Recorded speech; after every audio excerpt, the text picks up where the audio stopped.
Hi hello అందరికీ నమస్కారం. Welcome to Pushyami talks. ఒక హౌస్ వైఫ్గా సంపాదించే అవకాశం మనకి లేకపోయినా పొదుపు చేసే బాధ్యత మన మీద ఖచ్చితంగా ఉందండి. ఇదైతే నేను గట్టిగా నమ్ముతాను. ఒక సాధారణ హౌస్ వైఫ్గా మా వారు ఇంటి ఖర్చులకి అని చెప్పించినటువంటి మనీని ప్రతి అవసరానికి కూడా ఖర్చు పెడుతూ ఇంత మనీని అయితే సేవ్ చేశానండి. మరి కిచెన్లో ప్రతి నెల కూడా డబ్బుల్ని సేవ్ చేయడానికి నేను పాటించేటటువంటి కొన్ని అలవాట్లను మీ అందరికీ కూడా షేర్ చేద్దాం అనుకుంటున్నానండి. ఎందుకంటే సంపాదించే అవకాశం కానీ లేదా ఉద్యోగాలు చేసే అవకాశాలు కానీ అందరికీ ఉండకపోవచ్చండి. కానీ డబ్బులు అందరికీ అవసరమే కాబట్టి ఇంట్లో ఉండి కూడా చక్కగా డబ్బుల్ని సేవ్ చేసుకోవచ్చండి. అవి ఎలానో ఏంటో ఈ వీడియోలో మీతో షేర్ చేస్తాను. వీడియో కనుక మీ అందరికీ ఎంతో కొంత నచ్చి ఉపయోగకరంగా ఉంది అని చెప్పి మీరు అనుకుంటే ఈ ఛానల్ని కూడా సబ్స్క్రైబ్ చేసుకుని సపోర్ట్ చేయండి. సరే, సాధారణంగా మనకి ఇంటి ఖర్చులకి అని చెప్పి మనీ ఇచ్చిన తర్వాత మనం చేసే ఫస్ట్ పని ఏంటండి? బడ్జెట్ వేసుకుంటూ ఉంటాము. అంటే దీనికింత దానికింత అంటూ లెక్కలు వేస్తూ ఉంటాము. అంటే కిరాణాకి, వెజిటేబుల్స్కి, నాన్ వెజ్కి, ఇంట్లో ప్రతి అవసరానికి కూడా ఒక ఖర్చు అని చెప్పేసి రాసుకుంటూ ఉంటాం. అంతే కదా? అలా బడ్జెట్ వేసుకుని కూడా మనం ఒక ప్లానింగ్గా డబ్బుల్ని ఖర్చు పెడతాం. ఇప్పుడు డబ్బుల్ని కిచెన్లో ఎలా సేవ్ చేయొచ్చో ఒకసారి చూద్దామండి. ఎన్ని రకాలుగా కిచెన్లో డబ్బుల్ని సేవ్ చేయొచ్చో కూడా ఈ వీడియోలో చూద్దాము. ఫస్ట్ అయితే గ్రాసరీస్తోనే మొదలు పెడదామండి. సాధారణంగా గ్రాసరీస్ ఏంటంటే మనకి ప్రతి నెల కూడా అవసరమే. ప్రతి నెల అవసరమైనటువంటి గ్రాసరీస్ని తెచ్చుకుని పాతవి ఒక్కొక్కసారి మర్చిపోతూ ఉంటామండి. అంటే లాస్ట్ మంత్ తెచ్చినవి కొన్ని ఉండిపోతూ ఉంటాయి. వాటిని అలానే వదిలేస్తూ ఉంటాము. మర్చిపోయి మళ్ళీ కొత్తవి వాడేస్తూ ఉంటాము. అలా కాకుండా ఫస్ట్ ఎప్పుడు కూడా పాతవి వాడేసుకుని తర్వాత కొత్తవి వాడుకునేటట్టు ట్రై చేయాలండి. లేదా కంప్లీట్గా గ్రాసరీస్ అన్నీ కూడా అయిపోయేంత వరకు కూడా మళ్ళీ కొత్త గ్రాసరీస్ తెచ్చుకోకుండా, అంటే నిత్యావసరమైనటువంటి ఈ ఉప్పు కానీ, పప్పు కానీ, పంచదార కానీ ఇలాంటివి తెచ్చుకున్నా మిగిలినవి కాస్త టైం తీసుకుని తెచ్చుకోవచ్చండి. అంటే ఉదాహరణకండి, మీకు 1వ తారీఖు అయ్యేసరికి గ్రాసరీస్ అన్నీ అయిపోయినాయి. మీకు ఇంకా కొన్ని వస్తువులు అయితే ఉన్నాయి. అవి అయిపోయేంత వరకు కంప్లీట్గా వాడుకున్న తర్వాతే కొత్త వస్తువులు తెచ్చుకోవడం అనమాట. ఈ లోపు మనకి ఎలాగో సాల్ట్ కానీ, పంచదార కానీ, టీ పొడి కానీ, కాఫీ పొడి కానీ ఇలాంటి అవసరమైతే మనకి దగ్గరలో ఉన్న పచారీ షాప్కి వెళ్ళి తెచ్చుకుంటాం. నేను పాటించే అలవాట్లలో ఇదొకటండి. నేను ప్రతిసారి గ్రాసరీస్ అయితే తేను. కనీసం 2-3 నెలలకు ఒకసారి మాత్రమే గ్రాసరీస్ తేవడానికి చూస్తానన్నమాట. అలాగే పాతవి అంటే కిందటి నెలలో తెచ్చినవి కానీ, అంతకుముందు నెలలో తెచ్చినవి కానీ ఉంటూ ఉంటాయి కదా, అవి పాడైపోకుండా ఎప్పటికప్పుడు ఎండలో అయితే వేస్తూ ఉంటానండి. ఒక గ్రాసరీసే కాదండి, అంటే పప్పులు, ఉప్పులు ఇవే కాదు, మనం నిల్వకు వేయించుకుంటూ ఉంటాం కదా, చింతపండు కానీ, పసుపు కానీ, కారం కానీ, ఇవి కూడా అప్పుడప్పుడు ఒక్కొక్కసారి ఎండలో పెట్టి మనం భద్రపరుచుకున్నట్టయితే పురుగు పుచ్చు పట్టకుండా ఉంటాయి అన్నమాట. అలానే వేరుశెనగ గుళ్ళు కానీ, శనగపప్పు కానీ త్వరగా పురుగు పట్టేస్తుందండి. వాటిని కూడా చక్కగా ఎండలో వేసుకుని అవి స్టోర్ చేసుకునే డబ్బాలను కూడా ఒకసారి ఎండలో పెట్టుకున్నట్టయితే కాస్త ఎక్కువ టైము నిల్వ ఉంటాయి అన్నమాట. మేమైతే మా ఇంట్లో షాంపూ ప్యాకెట్స్ అవి తక్కువగా వాడతామండి. ఎక్కువగా కుంకుడుగాయలే వాడతాము. కాబట్టి వాటిని కూడా ఒకసారి ఎండబోస్తున్నాను. అలాగే నెల చివరికి వచ్చేసరికి మనకి మసాలాలు అవి కూడా తగ్గుతాయి. అంటే కాస్త నిండుగా ఉండేసేసే కొంచెం తగ్గుతుంది. మనం ఏం చేస్తామంటే నెల చివరికి వచ్చేసిన తర్వాత మళ్ళీ 1వ తారీఖు నుంచి 5వ తారీఖు లోపు గ్రాసరీస్ తీసుకునే వాళ్ళు ఉంటాం కదా, మనం ఏం చేస్తామంటే వెళ్ళి మళ్ళీ నార్మల్గా రెగ్యులర్గా మనకి ఎంతైతే పడతాయో అన్నీ తెచ్చేస్తాము. ఈ లోపు ఏంటంటే ఇవి పాడయ్యే ఛాన్స్ ఉంటుంది. అలా కాకుండా మనం ఏం చేయాలంటే ఈ లాస్ట్న ఉన్నటువంటి ఈ మసాలాలన్నిటితో కూడా చక్కగా మసాలా పొడి చేసుకోవచ్చు. లేదు అంటే గ్యాస్ పొడి చేసుకోవచ్చు, సాంబార్ పొడి చేసుకోవచ్చు. అప్పుడు ఇవి వేస్ట్ అవ్వకుండా ఉంటాయి. తిరిగి మళ్ళీ మనం అవి కొనే పని ఉండదు. అంటే మసాలా పొడులు కానీ, సాంబార్ పొడి కానీ ఇలాంటివి కొనే అవసరం ఉండదు అనమాట. లేదు అంటే వీటినే ముందు వాడేసుకుని అప్పుడు కొత్త ప్యాకెట్లు ఓపెన్ చేసుకుని వాటిని కూడా వాడుకోవచ్చు చక్కగా. వీటి వలన వేలల్లోని, వందల్లోని మిగిలిపోతాయి అని ఏమీ అనుకోవద్దండి. ఏదో గుడ్డులో మెల్లలాగా ఒక 10 రూపాయలు, 20 రూపాయలు, 30 రూపాయలు, 50 రూపాయల వరకు మిగిల్చచ్చండి, అంతే. నేనైతే మసాలా పొడుల్ని ఇంట్లోనే ప్రిపేర్ చేసుకుంటాను. అది మార్నింగ్ తాగే కషాయం పొడి కావచ్చు, కూరలలో వేసే మసాలా పొడి కావచ్చు, సాంబార్ పొడి కావచ్చు, ఏదైనా సరే మ్యాక్సిమం ఇంట్లోనే తయారు చేసుకుంటూ ఉంటానండి. అలాగే కొబ్బరి పొడి. ఇప్పుడు నేను తీస్తున్నది కొబ్బరి పొడి అండి. ముదిరిన కొబ్బరికాయది వెనకాతలు ఉన్నటువంటి చెక్కు తీసేసి ఎండలో పెట్టి చిన్న చిన్న ముక్కల కింద కట్ చేసి మిక్సీ పడితే కొబ్బరి పొడి అవుతుంది. దానిని చక్కగా ఇలాగ స్టోర్ చేసుకుంటే మనకి 3 నెలల నుండి 5 నెలల వరకు కూడా చక్కగా ఉంటుందన్నమాట, పాడవకుండాను. ప్రతి కూరలోనూ వాడుకోవచ్చు. అల్లం వెల్లుల్లి పేస్టే కాదు, హోల్ గరం మసాలా పేస్టే కాదు, ఇవన్నీ కూడా నేనైతే ఎక్కువగా ఇంట్లోనే తయారు చేసుకుంటాను. వీటిని బయట అసలు తీసుకోనండి. దానివలన మనకి ఆరోగ్యానికి ఆరోగ్యము, అలానే ఆర్థికంగా కూడా కాస్త ఏదో గుడ్డులో మెల్లలాగా ఒక 20 రూపాయలు 30 రూపాయల వరకు కూడా మనం చక్కగా డబ్బుల్ని పోగు చేసుకోవచ్చండి కిచెన్లోనే. వీటన్నింటికి కూడా పెద్దగా టైం ఏం పట్టదండి, మహా అయితే అరగంటో గంటో పడుతుందంతే. 1 గంట మనది కాదు అని చెప్పి అనుకుని చక్కగా కిచెన్లోని ఇవన్నీ కూడా ప్రిపేర్ చేసుకోవచ్చు. అలాగే గ్రాసరీస్ తర్వాత కూరగాయలు తెచ్చుకుంటూ ఉంటాం కదా, అలా కూరగాయలు తెచ్చుకున్నప్పుడు వాటిని చక్కగా నిల్వ చేసుకోవడము రావాలి, వాడుకోవడము కూడా రావాలండి. అలాగే ఈ వారం కూరగాయలు తెచ్చామనుకోండి, అసలు లాస్ట్ వీక్ కూరగాయలు ఏమైనా ఉన్నాయా లేవా ఫ్రిడ్జ్లో అనేసి ఒకసారి చూసుకోవాలి, చెక్ చేసుకోవాలి.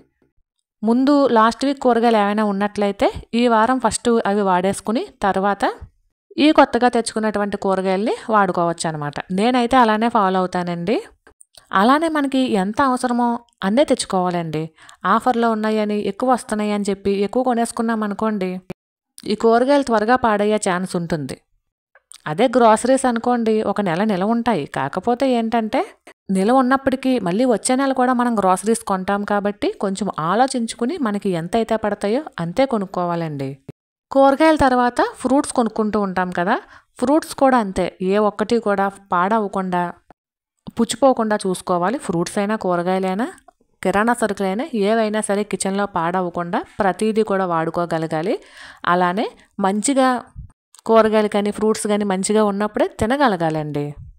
అవి పాడైపోయినాయి అనుకోండి, వాటిని అనవసరంగా పడేస్తాము. మనమేం ఉత్తనేం కొనుక్కోవట్లేదు కదండి, వాటికి కూడా మనీ పే చేసే కొంటున్నాము. కాబట్టి ప్రతి రూపాయి ఇంపార్టెంటే. మనకి ఎంత అవసరమో అంతే కొనుక్కోవాలండి. ఇప్పుడు ఉదాహరణకు చెప్తున్నానండి, 1 వారంలో ఫ్రూట్స్ కొన్నారు, అవి ఆ వారంలో కంప్లీట్ అయిపోవాలి. అలా అయితేనే 2వ వారం వెళ్ళి కొనుక్కోవడానికి అవకాశం ఉంటుంది. అంతేగాని ఈ వారంలో ఫ్రూట్స్ కొన్ని పాడైపోయి, కూరగాయలు కొన్ని పాడైపోయి అవి పడేసి దానివల్ల ఆర్థికంగానే ఇబ్బందే, మళ్ళీ మళ్ళీ అన్నీ కొనాలన్నా చిరాకు వస్తుంది కదా. కాబట్టి ఎప్పటికప్పుడు ఏ వస్తువులు కూడా పాడవకుండా చక్కగా వాడుకోవడం కూడా తెలియాలండి. ఇక నేనైతే నా చేతిలో ఉన్నంత వరకు కూడా డబ్బుల్ని సేవ్ చేయడానికి ట్రై చేస్తాను. ఎందుకంటే సంపాదించే అవకాశం నాకు లేదండి, కానీ సేవ్ చేసే బాధ్యత నా మీద ఖచ్చితంగా ఉందని నేను గట్టిగా నమ్ముతాను. అలానే ఒక హౌస్ వైఫ్ కనుక డబ్బుల్ని సేవ్ చేసినట్లయితే ఆ ఇల్లు ఆర్థికంగా నిలదొక్కుకోవడానికి ఎక్కువ అవకాశం ఉంటుందండి.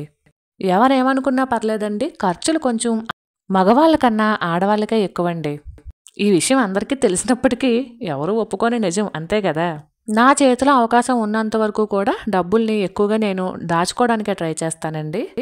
ఎందుకంటే అవి ఏదో ఒక అవసరానికైతే వస్తాయి.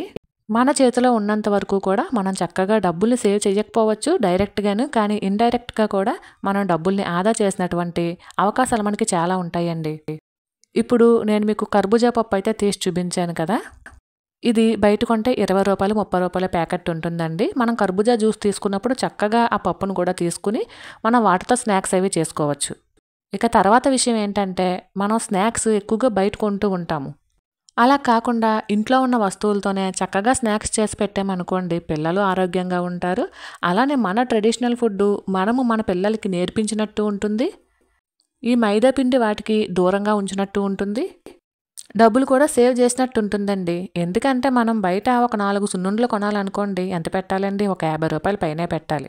అలాగే 1 కేజీ గులాబ్ జాములు కొనాలనుకోండి 300 పైనే పెట్టాలి.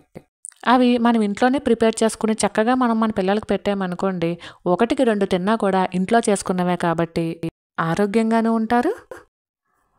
మనం కేజీ 300 పెట్టి కొనలేదు కదండి, ఇంట్లోనే ఆల్రెడీ మన దగ్గర మినపప్పు ఉంటుంది, బెల్లం ఉంటుంది, నెయ్యి ఉంటుంది, వీటితో చక్కగా చేసి పెట్టాము. కాస్త శ్రమ అంతే కదండి. ఇంటిల్లపాదికి కూడా సరిపడగా స్నాక్స్ అనేవి చేసుకోవచ్చండి ఇంట్లో చేసుకున్నట్టయితేనే. కాబట్టి నేను స్నాక్స్ కూడా ఎక్కువగా ఇంట్లోనే ప్రిపేర్ చేస్తూ ఉంటాను. అవి ఏవైనా కానివ్వండి, వారానికి ఒక్కో రకం స్నాక్స్ అయితే నేను ప్రిపేర్ చేస్తూ ఉంటానండి. ఎక్కువగా నేను స్నాక్స్ బుధవారం గురువారాల్లో ప్రిపేర్ చేస్తూ ఉంటానన్నమాట. నేను ప్రతిరోజు పనులు కూడా ఏ రోజుకి ఆ రోజు విభజించుకుని పెట్టుకుంటాను. దానివలన ఏంటంటే హడావుడి లేకుండా ఉంటుంది, ప్రతి పని కూడా కంప్లీట్ అయినట్టు ఉంటుందన్నమాట. సున్నుండలు కానీ, రవ్వుండలు కానీ, కొబ్బరుండలు కానీ, నువ్వులుండలు కానీ ఇలాంటివి చేసి పెడితే పిల్లలకి ఆరోగ్యానికి ఆరోగ్యం కదండీ! నాకున్న ఇంకొక అలవాటు ఏంటంటే ఇడ్లీ పిండి, దోస పిండి ఇలాంటివి నేను ఇంట్లోనే ప్రిపేర్ చేసుకుంటానండి. చాలామంది ఏంటంటే ఈ ఇడ్లీ పిండి, దోస పిండి ప్రిపేర్ చేసుకునేటప్పుడు ఈ గ్రైండర్లు అవి కడుక్కోవాల్సి వస్తుందని బద్ధకంతో ఇవి చెయ్యరండి. వాటి వలన ఏంటంటే ఎవరైతే డబ్బులు సేవ్ చేద్దాము అనుకున్నారో వాళ్ళకి మనీ ఎలాగా నిలబడతాయండి. అంటే ఎంత ₹20 కదా కేజీ ప్యాకెట్, ఇవన్నీ చిన్న చిన్న ఖర్చులే కదా అని చెప్పి అనుకుంటామండి. కానీ మనం ఇంట్లో ఒక గ్లాస్ పప్పు వేసుకుంటే ఎంత పిండి ఉరుమైందో చూడండి. ఇది ఒక గ్లాస్ పప్పు అండి, 2 గ్లాసులన్నర రవ్వ అనమాట ఇడ్లీ పిండిది. ఆల్మోస్ట్ నాకు ప్రతిరోజు ఇడ్లీ వేసినా సరే నాకు ఇంచుమించు తక్కువలో తక్కువ ఒక వారం రోజులు వస్తుందండి పప్పు. అదే ₹20 ప్యాకెట్ తెచ్చుకుంటే కనుక మహా అయితే 2 రోజులు వస్తుందండి అంతే. ఎప్పుడో ఇంకా హెల్త్ బాగాలేనప్పుడు, ఏదైనా ఊరెళ్ళొచ్చినప్పుడు ఇలాంటప్పుడు తెచ్చుకుంటాం తప్పదు. కానీ ప్రతిరోజు ఇలాంటి వాటికి దూరంగా ఉండడం వల్ల ఆర్థికంగా మనం బలపడినట్టేనండి. అండ్ అలాగే ఇంకోటి ఏంటంటే చాలామంది ఏంటంటే ఉదయం ఇడ్లీ మిగిలిపోయింది అనుకోండి పడేస్తూ ఉంటారు. అలా పడేయకుండా చక్కగా సాయంత్రం పూట మళ్ళీ చట్నీ వేసి ఇచ్చినా తినేస్తారు ఇడ్లీని వేడి చేసి. లేదా ఇలా ఫ్రైడ్ ఇడ్లీ కింద చేసి ఇచ్చినా సరే పిల్లలు చక్కగా తింటారండి. పైగా తప్పేమీ కాదండి. ఉదయం ఇడ్లీ వేసుకుని సాయంత్రం తినడం ఏంటి అని చెప్పి అనుకోవచ్చు. ఏమంటే మనం హోటల్స్లో తింటామండి, వాళ్ళు ఇడ్లీ ఎప్పుడు వేసారో ఏంటనేది తెలుస్తుందా? పైగా రోజు ఏం మిగిలిపోవు కదా, అప్పుడప్పుడు మాత్రమే కదా. ఇక మా ఇంట్లో అన్నం మిగిలిపోతే ఖచ్చితంగా మరుసటి రోజు మార్నింగ్ ఇలా పులిహార కానీ, వామన్నం కానీ, లేదంటే నైటే పెరుగు తోడు పెట్టేసి ఇలా దద్దోజనం కింద కానీ కలిపేస్తానండి. ఇవి కూడా అప్పుడప్పుడు మాత్రమే చేస్తూ ఉంటాను. ఎందుకంటే ప్రతిరోజు అన్నమేం మిగిలిపోదు కదండి, ఎప్పుడో ఒకసారి మిగులుతుంది. మిగిలినప్పుడు మాత్రం పాడేయకుండా ఇలా ట్రై చేస్తూ ఉంటానన్నమాట. ఇలా తినేస్తామండి మేము, పడేయము సాధారణంగా. ఎందుకంటే ప్రతిరోజు మిగిలిపోయేలా వండుకోము కదా, ఎప్పుడో 10 రోజులకో 15 రోజులకో ఒకసారి మిగిలిపోతుంది. ఎవరైనా బంధువులు వచ్చినప్పుడు అలాంటప్పుడు అంచనా తెలియక మిగిలిపోతుంది అనమాట. అలాంటప్పుడు మాత్రమే నేను ఇలా అన్నాన్ని తాలింపు పెట్టేస్తూ ఉంటానన్నమాట పడేయకుండాను.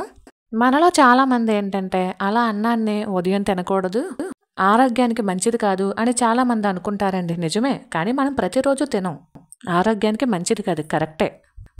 ఏదైనా హోటల్కి వెళ్తామండి, వాళ్ళు అన్నం ఎప్పుడు వండుతారో మనం చూస్తామా?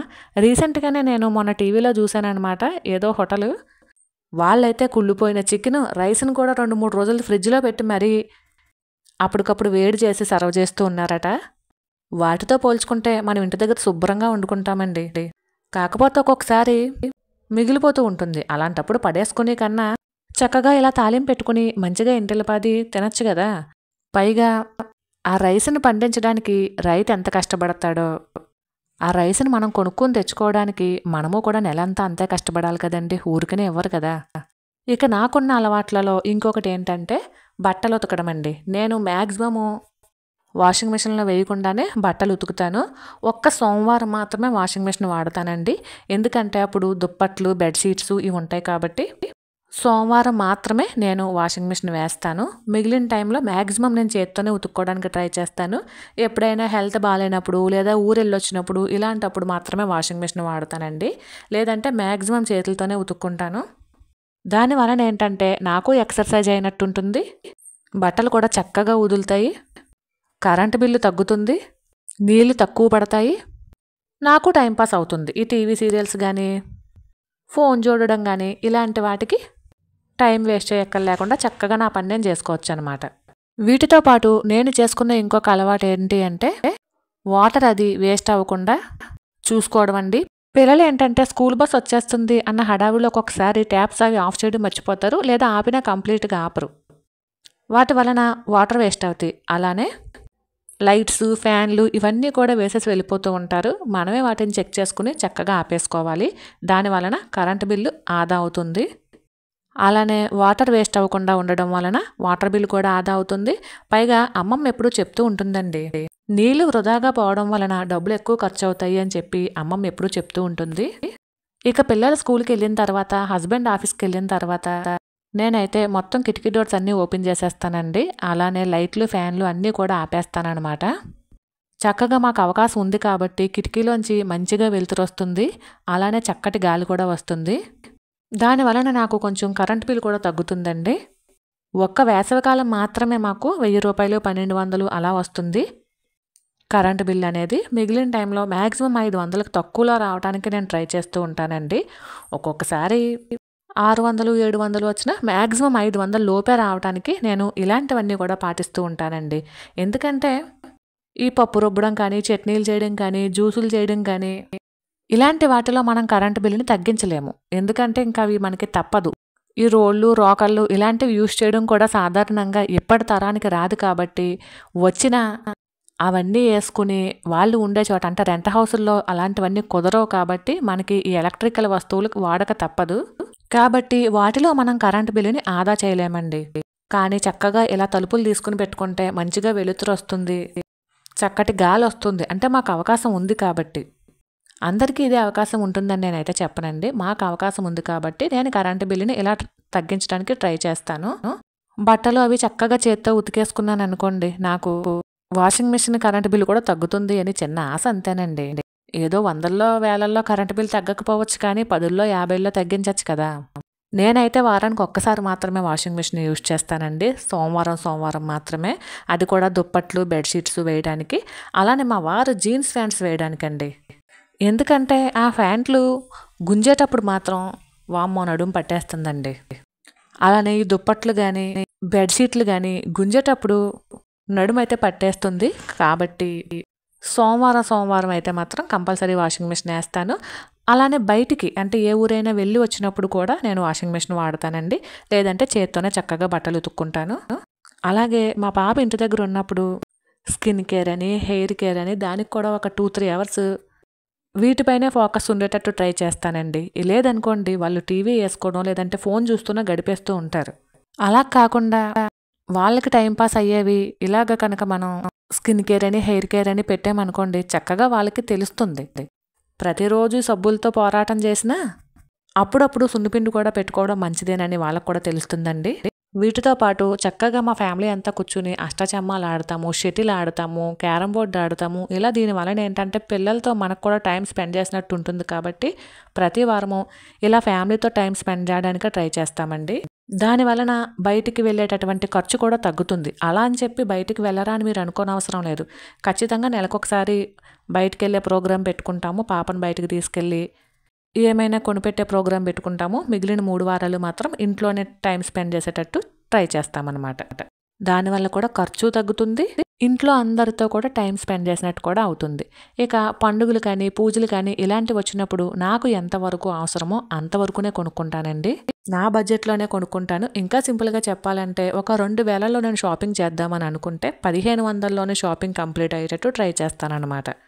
మీరు ఆల్రెడీ షార్ట్స్లో చూసుంటే మీకు అర్థమై ఉంటుంది. ఇలాంటి అలవాట్లు కనుక అలవర్చుకుంటే ఖచ్చితంగా ఎవరైనా సరే డబ్బుల్ని సేవ్ చేయొచ్చండి. నేను ఇప్పటి వరకు ఓల్ని కిచెన్లో డబ్బుల్ని ఎలా సేవ్ చేయొచ్చు, అలానే కరెంటు బిల్లు ఎలా తగ్గించవచ్చు అని మాత్రమే చెప్పాను. ఇంకా మనం తలుచుకుంటే చాలా రకాలుగా డబ్బుల్ని సేవ్ చేయొచ్చండి.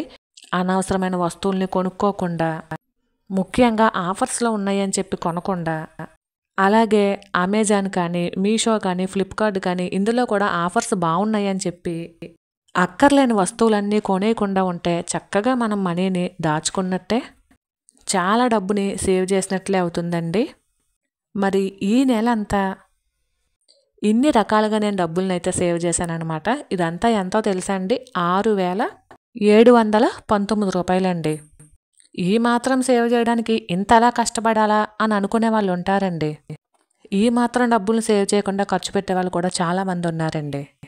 ఇంతకన్నా ఎక్కువ డబ్బులు సేవ్ చేసుకునే వాళ్ళు కూడా అనేక మంది ఉండొచ్చు. కానీ ఈ నెలలో నేను ఇంతవరకు మాత్రమే డబ్బుల్ని పొదుపు చేశాను. ఇది ప్రతి అవసరాన్ని తీర్చలేకపోవచ్చండి, కానీ ఖచ్చితంగా ఏదో ఒక అవసరానికైతే ఉపయోగపడుతుందండి. మరైతే ఇదేనండి వాళ్ళ వీడియో. ఈ వీడియో మీకు నచ్చినట్లయితే please like, share and subscribe. మరొక వీడియోతో మళ్ళీ కలుసుకుందామండి. అంతవరకు ఉంటాను. Thank you for watching. Bye.